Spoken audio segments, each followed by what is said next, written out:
Welcome back to Springhouse Farms for another episode of Native Virginia Now. It's about the middle of August. And it's a really bright, sunny day today. Yes, it is. And you can hear the cicadas in the background, and the fields are starting to look a little bit different than last time. Yeah. Now you can see, if you look around at these fields, that there's a lot of the what used to be the grayhead coneflower blossoms is now grayhead coneflower seed heads, and we're also starting to see a lot of the goldfinches come in to feed on that seed, and that will continue actually through the winter. Mm-hmm. And in the foreground here, we'll show you some more of these, but here's some Blackeyed Susans, Rudbeckia, and they're native to the United States and America. And in fact, standing up, you'll see a few, like right here in front of us. There's one. Compass plant that we pointed out before. Yeah, we talked about that last time, I think. Yeah, so here we have one of Ali's favorite flowers in the field. It's not a native. It's actually from North Africa, Europe, and Asia. Queen Anne's lace. And there's a little story about it. There's a little piece right in the center, and that's supposedly where Queen Anne pricked her finger when she was sewing. Making the lace. Making the lace, exactly.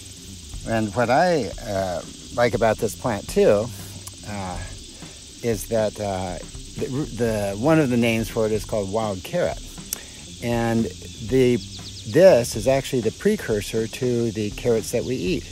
And if you smell that, it smells like. It does. In fact, you can. Oh. No, you can eat it, and they used to eat them, Really? in fact, but not this time of year. It's too chewy. You have to get them young. They're a lot more tasty. And I had this in my bouquet when we got married. Oh, nice.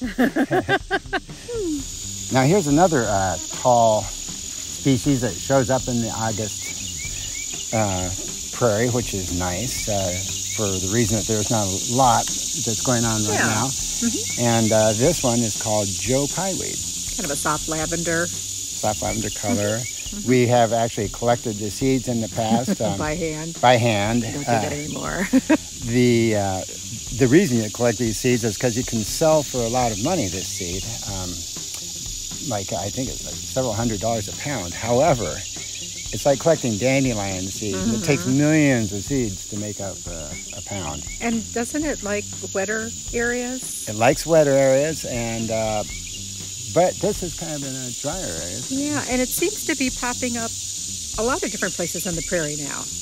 The reason that is this is what's called more of a conservative species. And even though we've had this prairie established almost 20 years ago. 20 years, yeah. We still see these changes at this stage where these conservative species are coming in. Oh, there's a little ladybug.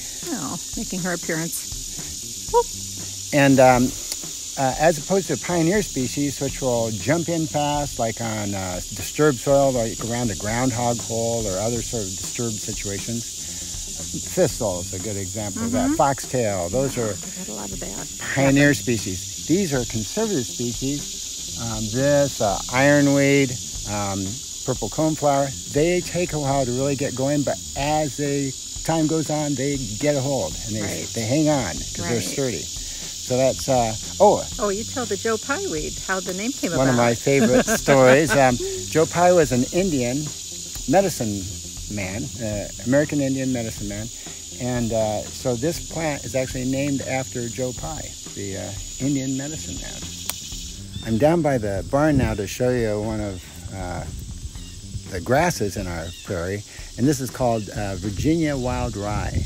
Has this really pretty arching seed head that actually stays this way through the winter and looks real nice.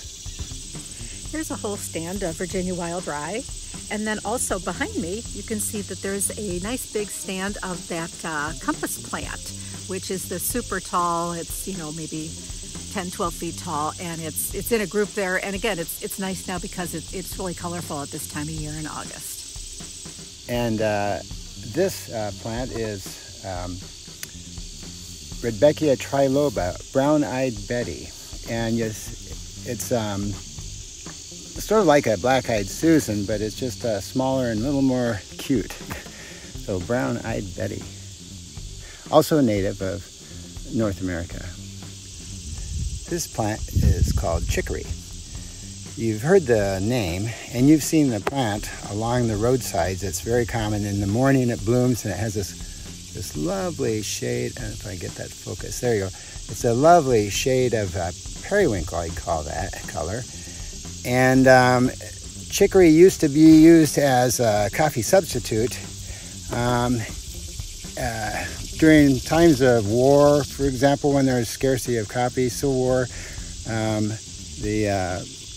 World War I and II, but it has a long history. It goes way back even to Egyptian times because it's actually a native of Asia and Europe. Chicory. Even though a lot of the flowers in the field are fading right now, down by our stream and springhouse, the Blackeyed Susans are kind of having their peak right now, and you can kind of see that in the background. And really all along the area and along the stream, it's almost taken on kind of a river-like, kind of a flowing look about it, and it's really a pretty area.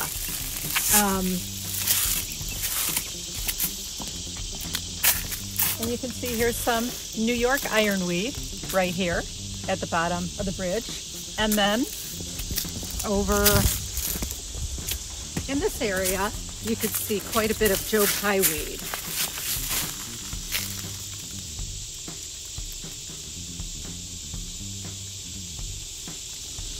Here's another look at that New York ironweed that we were talking about. It's a particularly nice stand of it. And then I just wanted to point out all of this green. You see it right here, and you're going to see it all through the field. This is goldenrod, and this will be putting on quite a show in the next month or so. So there you have at least some of the late summer flowers. With the next video, we'll show you some more. We'll see you next time. Yeah, stick around.